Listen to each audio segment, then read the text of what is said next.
Salud, iniciamos el cafecito. Hola, buen día. Aquí estamos iniciando el cafecito y con nosotros en esta primera parte tendremos al señor Rubén Maldonado, que es miembro de la dirección política del partido Fuerza del Pueblo. Y hay que hablar de Fuerza del Pueblo hoy porque la fuerza hablará esta noche. Así es que vamos a saber de qué se trata esa conversación para el país. Buenos días, señor Maldonado. Buenos días, Jaime. Un placer compartir con ustedes a través de estos medios en Santiago, el Cibao y prácticamente el país completo. A sus órdenes. Muchas gracias. Díganos, el presidente Leonel Fernández hablará esta noche. ¿De qué va a conversar? Así es, el presidente hoy, a partir de las 8 de la noche, por una red de cadena de televisión y de radio, así como todas nuestras redes sociales, se va a dirigir a la nación. El presidente va a abordar los temas de actualidad de la nación, los temas fundamentales que tienen que ver fundamentalmente con el discurso dado al país recientemente por el señor presidente de la República, el licenciado Luis Abinader. En ese sentido, el presidente va a fijar la posición de la Fuerza del Pueblo sobre este particular. Rubén Maldonado, buenos días de mi parte. Tony Rodríguez aquí. Uno de los temas que ha abordado el presidente Fernández en estos días es el tema de la carestía de algunos alimentos, la carestía de precios como la carne de pollo. Eso llama la atención de una persona que está tan enterada de lo que ocurre a nivel global en este tiempo, de que hay una sobreestimación en los precios de los mercados, prácticamente de todos los productos.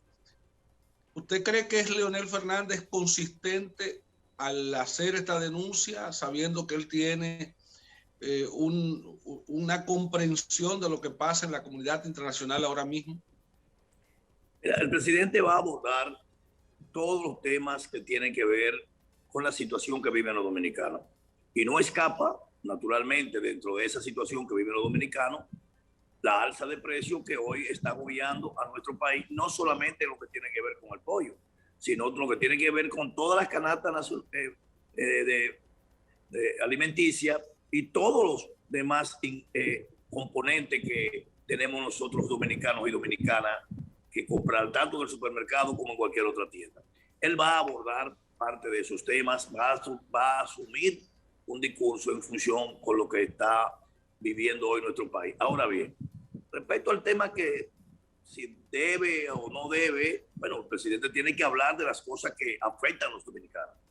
El presidente está en el deber de expresar su opinión y dar su punto de vista y llamar la atención, hacer un llamado de atención respecto a todo tema que de una u otra manera afectan la vida cotidiana del dominicano y mucho más cuando se trata de algo tan sensible para los dominicanos como es la canasta básica alimenticia.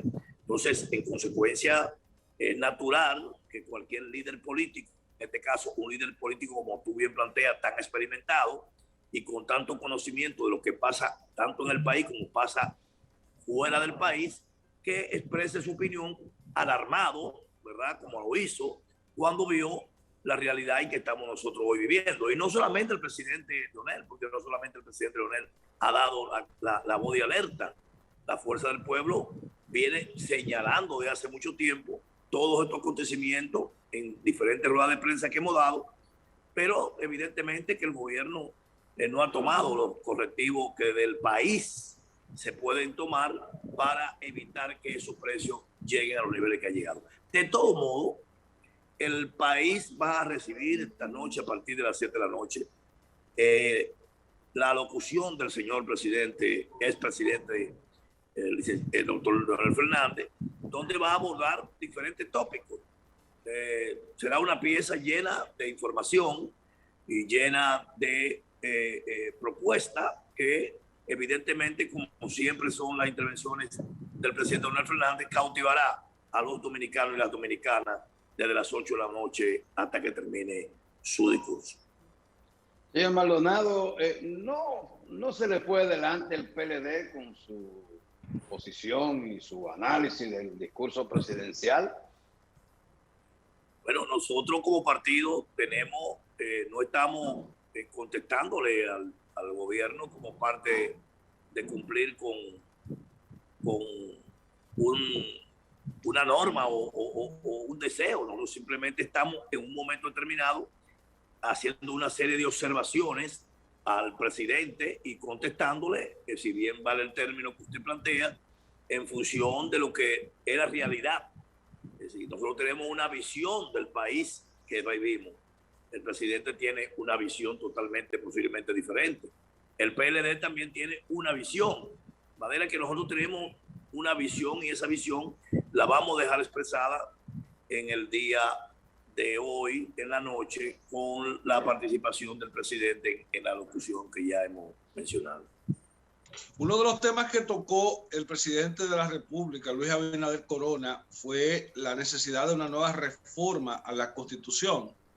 Usted como legislador, ¿qué opina sobre este tema?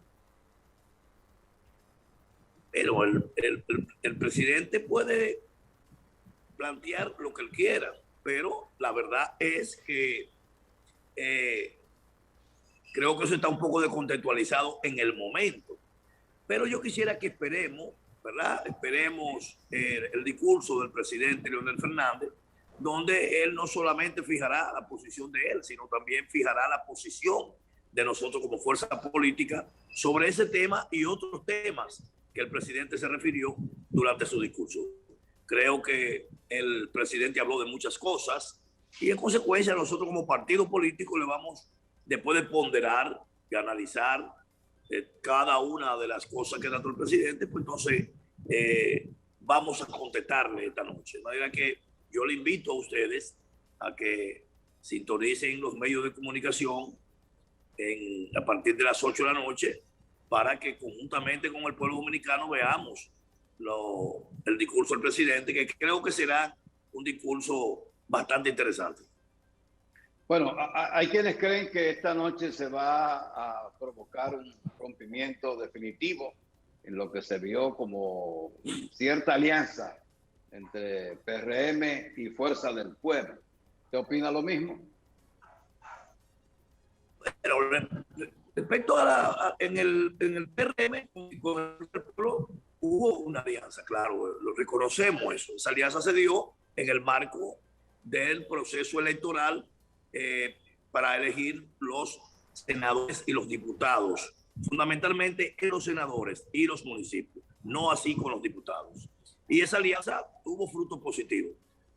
Nosotros como Fuerza del Pueblo sacamos una cantidad considerable de senadores y el PRM como fuerza política también pues sacó una cantidad importante de senadores. Ahora bien, esa alianza concluyó con la conclusión de las elecciones del año pasado. Concluido ese proceso electoral, ya concluyeron cualquier nivel de acuerdo electoral. Después de ahí lo que ha habido ha sido la ejecución de un gobierno y la posición de un partido que pasó a jugar su rol de oposición.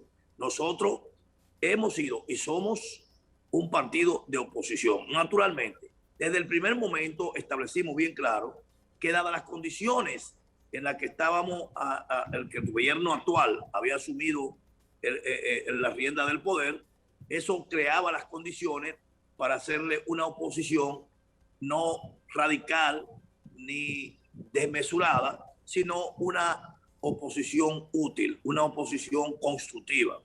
Y de ahí entonces es que surgen las múltiples propuestas que el presidente Leonel Fernández en diferentes ocasiones le ha sugerido al gobierno que la aplique para el mejor desenvolvimiento del país. Y qué bueno que algunas de ellas el gobierno entendió el llamado que hacía el presidente Leonel Fernández y de una u otra manera pues aplicó esa sugerencia, como fue por ejemplo en su momento el llamado que se le hiciera al gobierno para que anunciara al país el protocolo e iniciara el protocolo para la vacunación de la nación con el tema del COVID, y así lo hicieron.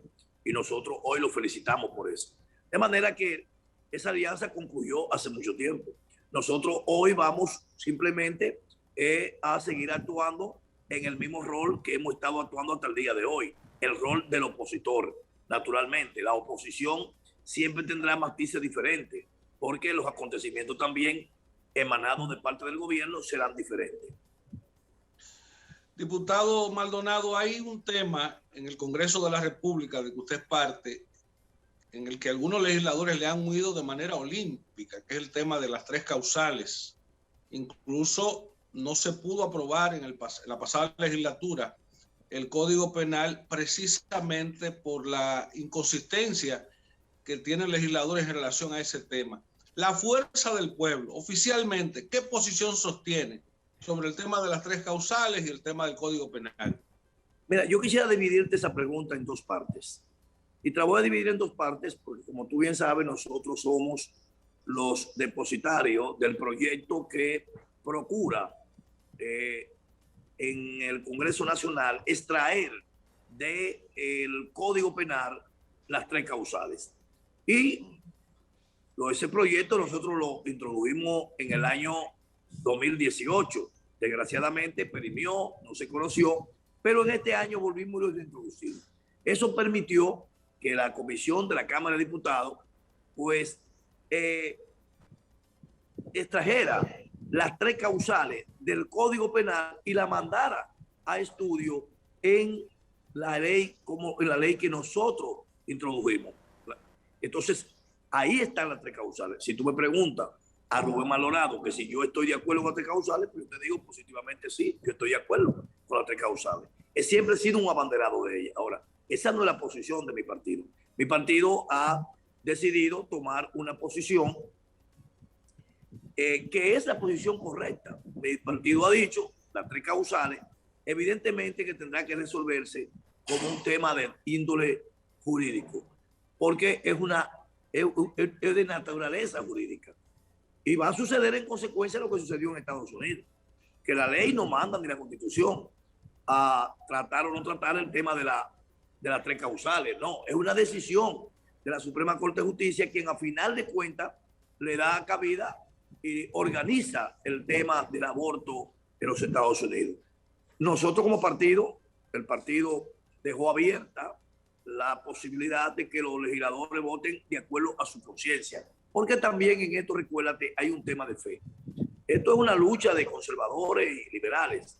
Evidentemente ha sido así en el universo, en el mundo, completamente estamos de acuerdo todos en esto. Pero nosotros aquí en el Congreso, el presidente para la Fuerza del Pueblo, lo que decidió fue dejar que sus congresistas en ese aspecto votaran libre, de acuerdo a su conciencia. El que no fue enteramente sincero con la sociedad dominicana es el Partido Revolucionario Moderno, quien es hoy el gran causante de que el Código Penal no se haya aprobado. Porque el Código se aprobó en la Cámara de Diputados y se aprobó sin las 3 causales. Hay una de las causales que lo tiene actualmente, pero hay 2 que no tenía. Y sin embargo, el PRM, que tiene la mayoría en el Senado de la República, boicoteó el conocimiento de las 3 causales, lo que provocó, como todos sabemos, la imposibilidad de conocerse en la legislatura pasada y en consecuencia perimió el proyecto. Entonces, aquí hay razones diferentes por las cuales no se aprueba el Código Penal. Yo planteo el tema de las 3 causales era de menor importancia. Ya no es por la que por los temas, que es por el tema de las 3 causales. Aquí hay otras cosas que no se dicen, que no se hablan, pero evidentemente que están latentes. Y nosotros, a quien responsabilizamos por el fracaso de la aprobación del Código Penal en esta ocasión, se lo atribuimos enteramente al Partido Revolucionario Moderno. Porque en la Cámara de Diputados el Código pasó con el 89% de los votos. De todos los partidos, tanto el Partido Revolucionario Moderno y del PLD y de nosotros, Fuerza del Pueblo y las demás organizaciones. En consecuencia, ¿cómo es posible entonces que en el lado del Congreso, donde el PRM tiene una mayoría absoluta, el proyecto se caiga porque no hay quórum. No hay quórum porque se le bajó una línea.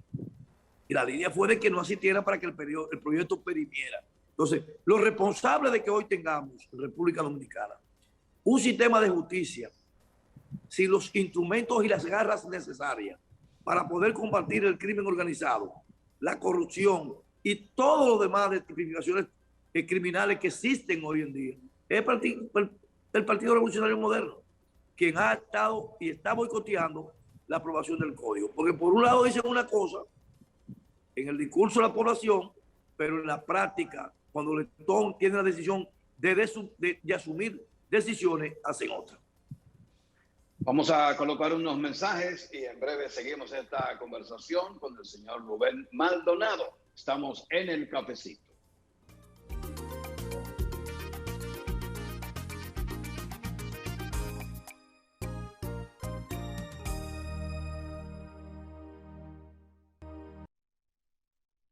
Muy bien, seguimos esta conversación con el señor Rubén Maldonado, que es diputado, expresidente de la Cámara y es dirigente de Fuerza del Pueblo. Señor Maldonado, ahora que se está hablando de convocar a los asambleístas para modificar la Constitución de la República, hay un miembro del PRM que dijo que era injusto que el doctor Leonel Fernández hubiese sido presidente por 3 periodos y estuviera habilitado para hacerlo para un posible 4º periodo, mientras que el señor Danilo Medina había sido presidente por 2 periodos y estaba imposibilitado de aspirar a un nuevo.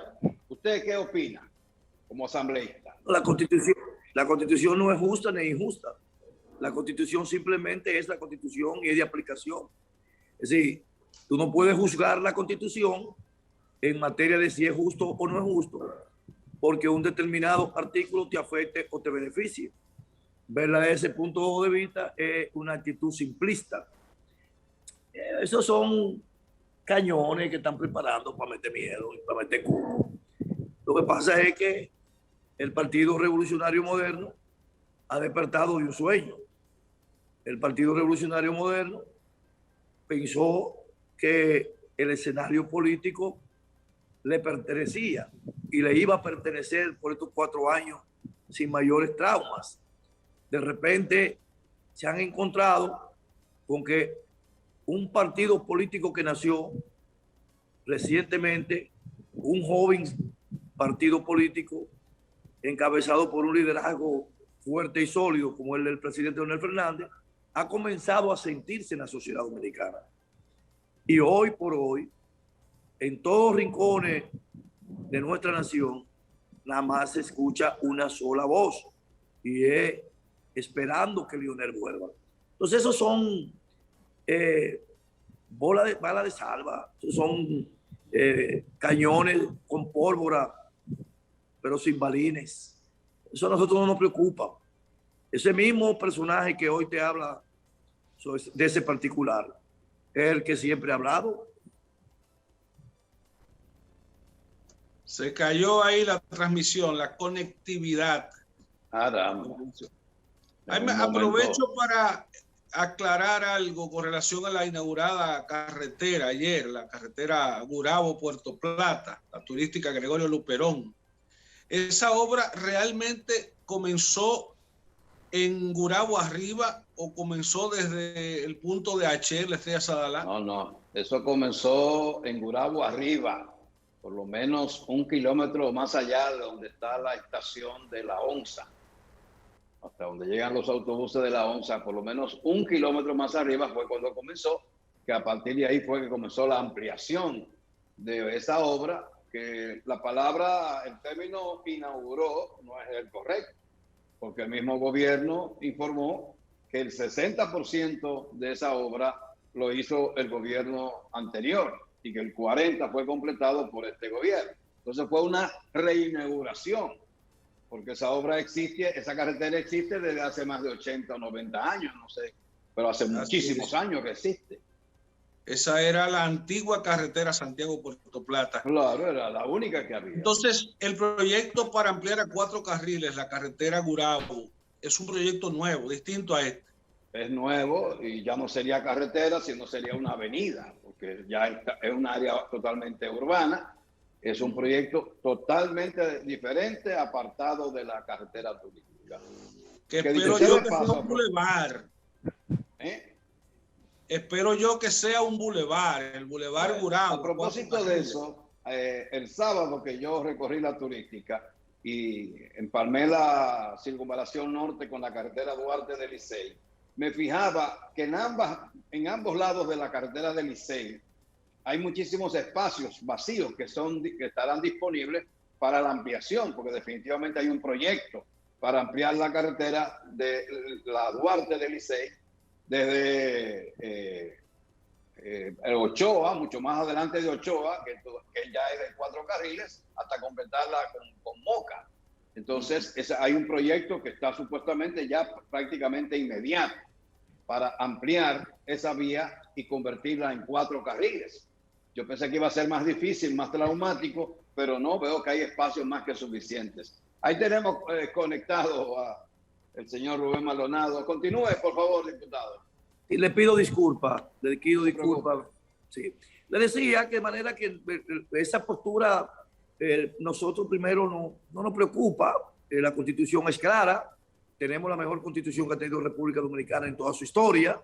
Y es una Constitución robusta y fuerte. De manera que esos pronunciamientos y esos intentos, nosotros no nos preocupamos porque primero rayan en lo ridículo y en lo inverosímil. Diputado Bien, Maldonado. Sí. Adelante, doctor. No, dele. No, lo que le iba a preguntar, señor Maldonado, ¿ustedes no tienen temor de que en algún momento la PETCA someta a algún exfuncionario de los gobiernos del doctor Leonel Fernández? Más de 500 expedientes hay en este momento en la PETCA, todos por corrupción. No, al contrario. Nosotros somos partidarios de que el PETCA juegue su rol. Recordemos. Caiga quien caiga. Caiga quien caiga. Recordemos que todos esos instrumentos que hoy está utilizando el gobierno de persecución contra la corrupción, incluido el PETCA, fue creado en los gobiernos del presidente Leonel Fernández, quien creó toda la infraestructura para la persecución de la corrupción y el asentamiento de las cosas públicas en República Dominicana. Fue en los gobiernos del presidente Leonel Fernández.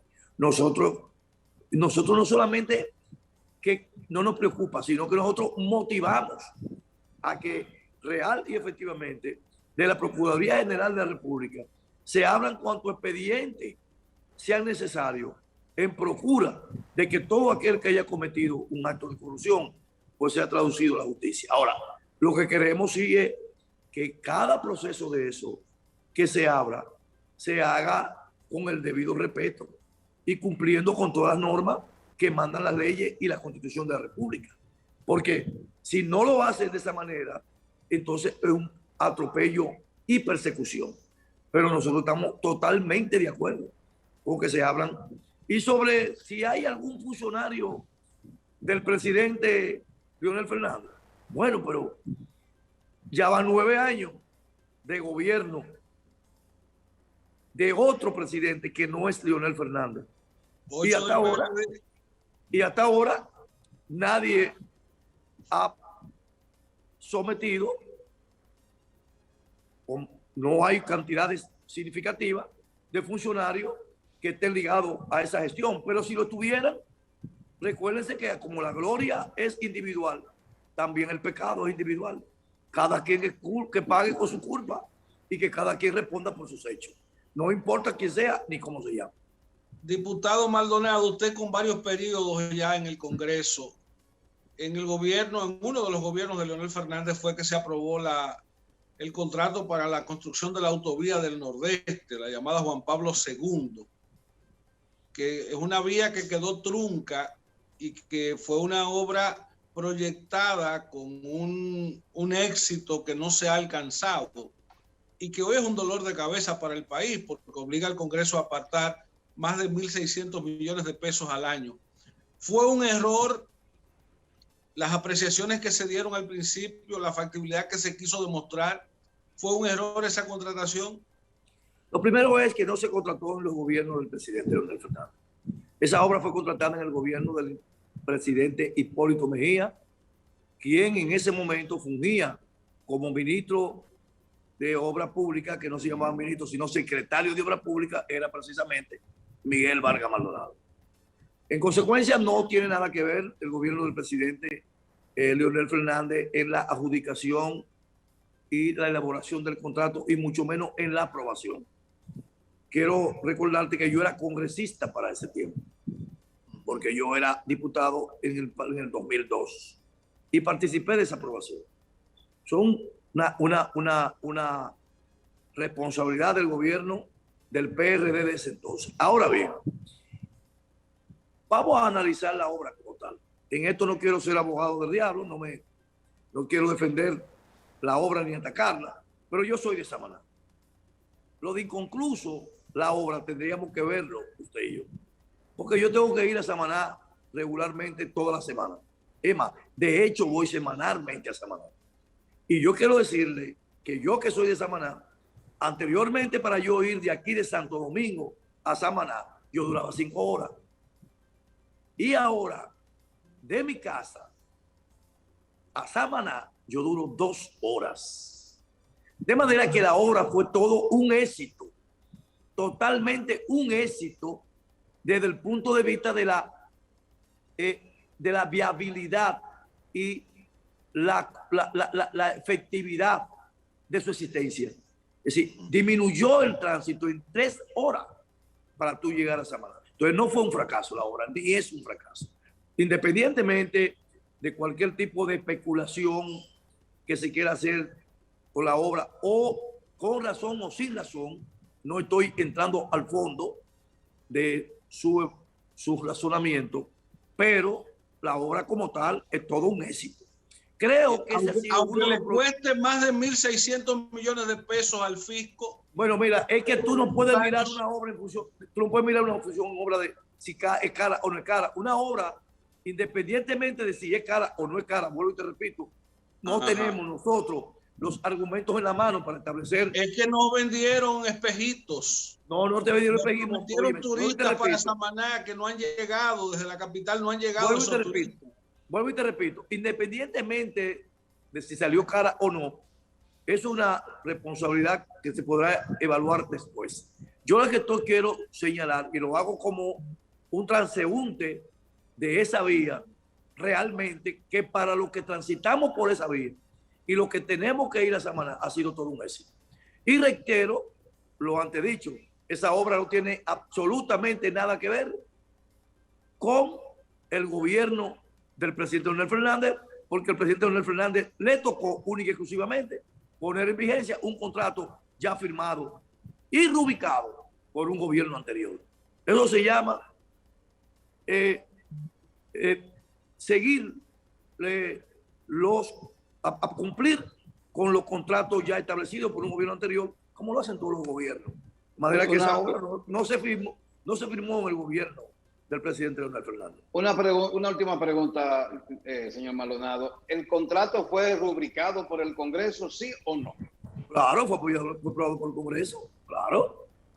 Porque se hizo se le dio un préstamo. Un préstamo. Esa es una especie fue un intento inicial de algo que el presidente Luis Abinader hoy está tratando de poner en práctica, y que ya en el Cibao, ustedes en Santiago están tratando de que se ejecute algo parecido, que es la carretera que va de Santiago a Puerto Plata. Eso es una especie de alianza público-privada, y eso fue lo que se hizo en esa ocasión. Entonces, este es una modalidad nueva, porque en aquel entonces no existía la ley. Hoy existe la ley de alianza público-privada, y entonces crea los marcos jurídicos más claros y mejor establecidos.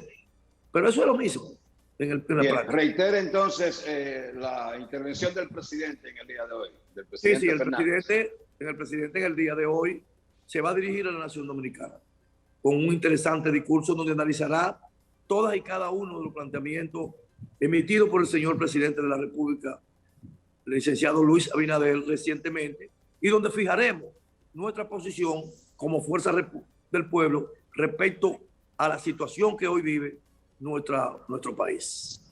Muchas gracias, señor Rubén Maldonado. Un placer. Gracias a ustedes por la invitación. Muchísimas gracias y que pasen feliz día. Cómo no, igual. El señor Rubén Maldonado, dirigente del Partido Fuerza del Pueblo, diputado, expresidente de la Cámara de Diputados, ha estado con nosotros. Vamos a los mensajes para la continuación del cafecito de hoy. Bien, vamos a conversar ahora con el ingeniero Ramón Martínez, que es presidente electo del Núcleo Nacional de Ingenieros Electromecánicos, que pertenece al Colegio de Ingenieros, Arquitectos y Agrimensores CODIA. Además, él es funcionario de Edenorte. Señor Martínez, buen día. Buenos días, Jaime. Y gracias por darnos la oportunidad de comunicarnos a través de este prestigioso programa. Bien, como presidente electo de ese núcleo del CODIA, ¿cuáles son sus planes? Sí, fíjate, el CODIA arriba próximamente a su aniversario número 58, después de creado a través de la ley 6160 como Colegio Dominicano de Ingenieros y Arquitectos y Agrimensores.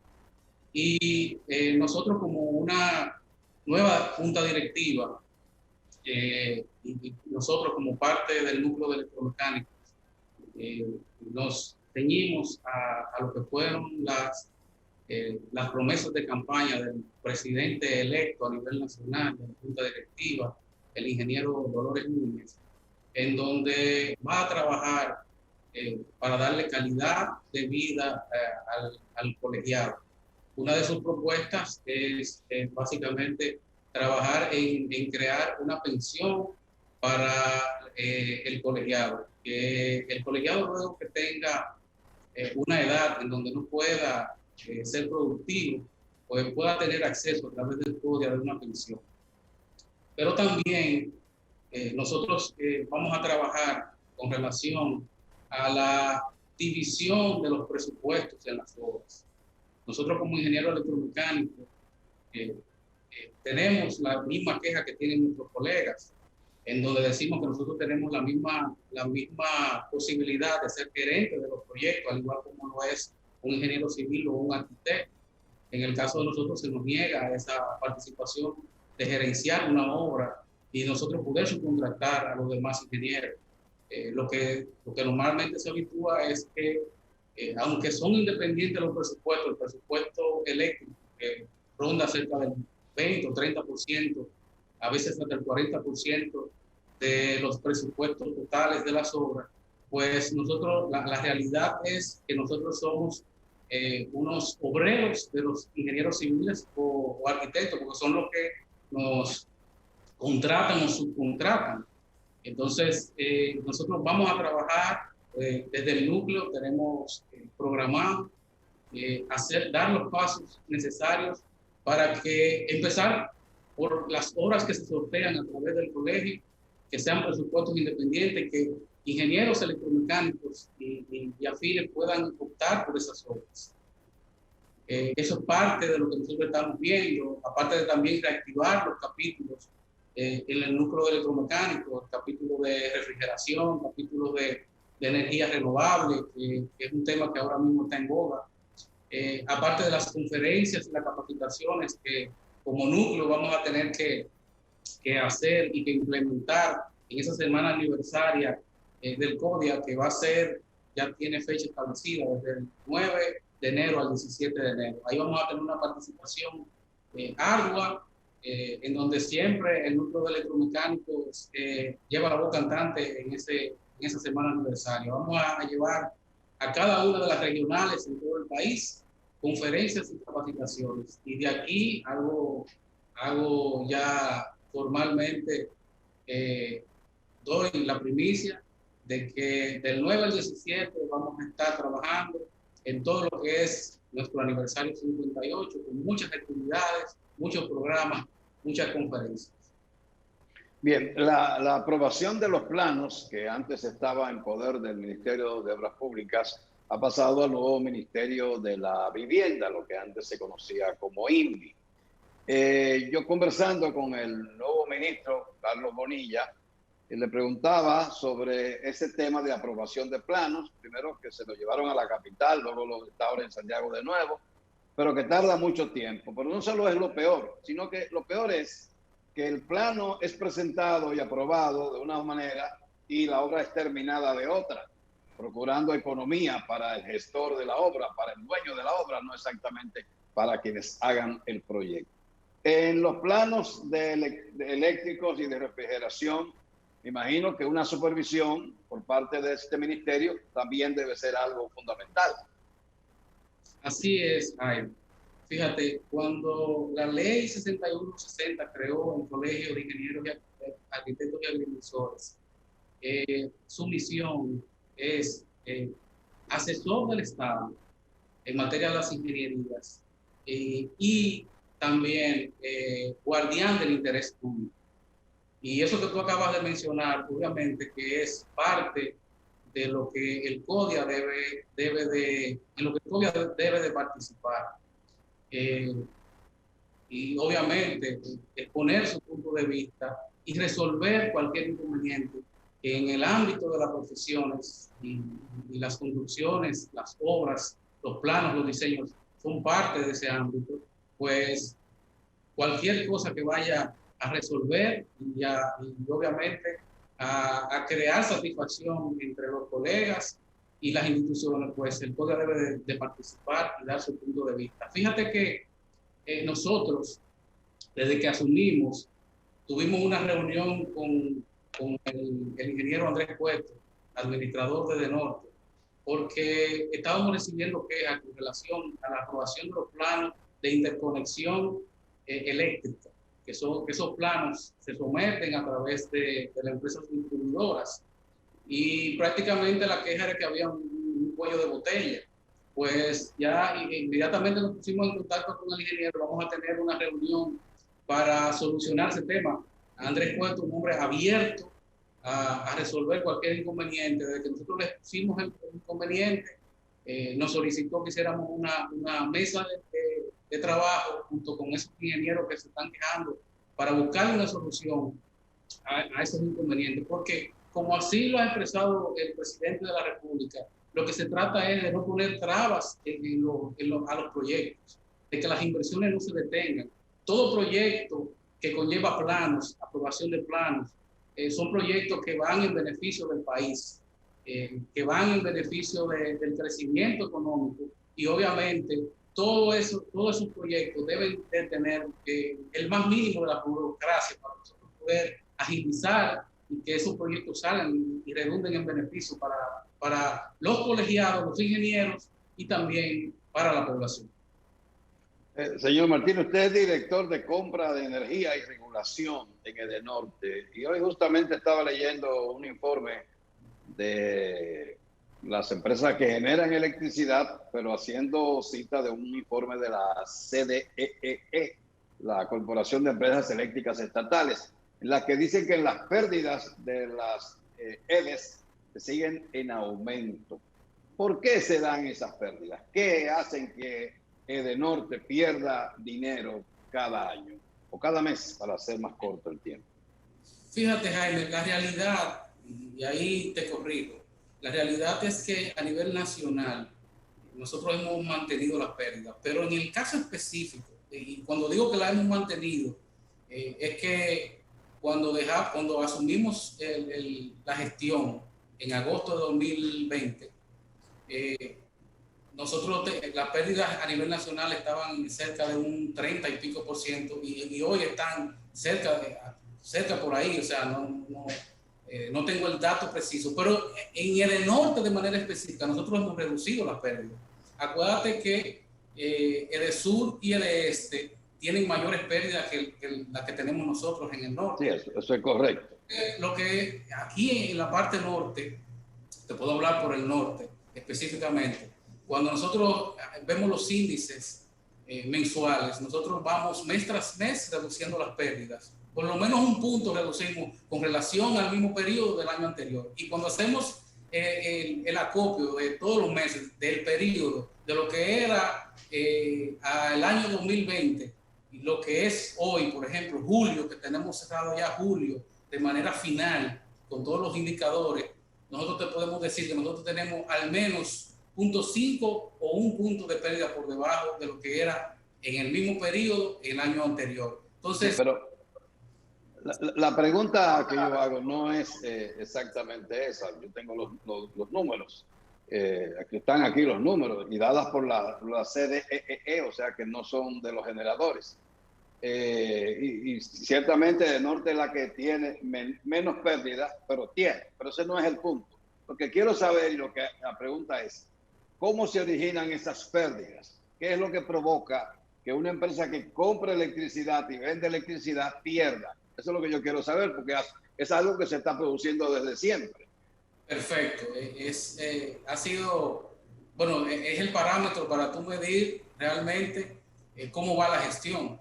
Y a veces lo que le llamamos también el CRI, el índice de devolución del efectivo.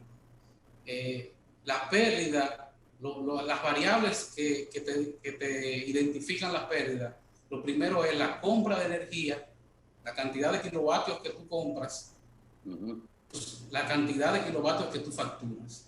Entonces, ¿qué sucede? Que cuando tú compras una X cantidad de kilovatios y facturas por debajo de ella, cuando tú haces la relación, obviamente esa diferencia en % es lo que te da las pérdidas. Hay pérdidas por dos tipos, hay pérdidas técnicas y pérdidas no técnicas. La no técnica, que es el hurto, que es lo que normalmente nosotros enfrentamos en la distribuidora, andan alrededor de un 10% del total de la pérdida. Un 40% del total de la pérdida. Y están las técnicas, que son las pérdidas normales que tienen los conductores, las subestaciones, los transformadores. Esas pérdidas son generalmente de cerca del 60% del total de las pérdidas. Entonces hay que enfrentar ambos bloques, digamos, para poder ir reduciendo puntos. Pero cuando tú llegas al estado donde estamos nosotros, en el caso específico de Norte, que estamos por debajo del 20%, sin mucha inversión, o sea, sin medidores, sin materiales, sin ese tipo de cosas, se te hace muy difícil tú bajar un punto de pérdida, porque ya tú estás básicamente, fíjate que para darnos condición a nosotros de gestión efectiva, a nosotros lo que nos están pidiendo es un 15% de pérdida, nosotros estamos por debajo de 20%.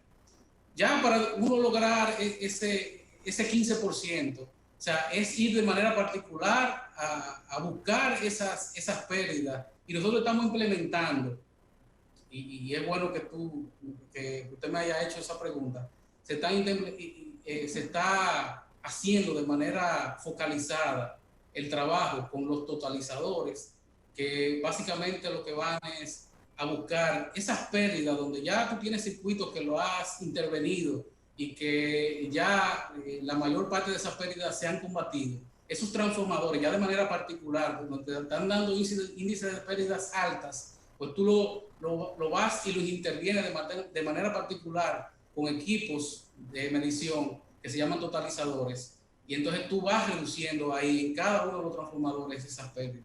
En ese trabajo se está, ahora mismo en la distribuidora, se está también contratando, que nosotros estamos cerca de un 40% por encima de lo que se contrataba en años anteriores, tratando de reducir y acercarnos más a la facturación ideal, que es cerca del 90% de lo que nosotros compramos de energía. Muy bien, muchas gracias, ingeniero Ramón Martínez, por estar compartiendo con nosotros en el cafecito de hoy. Fue un placer. Bueno, un placer para mí y gracias a todos. Muy bien, el ingeniero Ramón Martínez es el presidente electo del Núcleo Nacional de Ingenieros Electromecánicos del CODIA, que va a estar celebrando una semana, y la meta de él es lograr que los miembros del CODIA de esta área pues se conviertan en profesionales y puedan trabajar de la par y dejar de estar siendo subcontratados o como empleados de los ingenieros civiles. Está el ego y está la facturación también de por medio.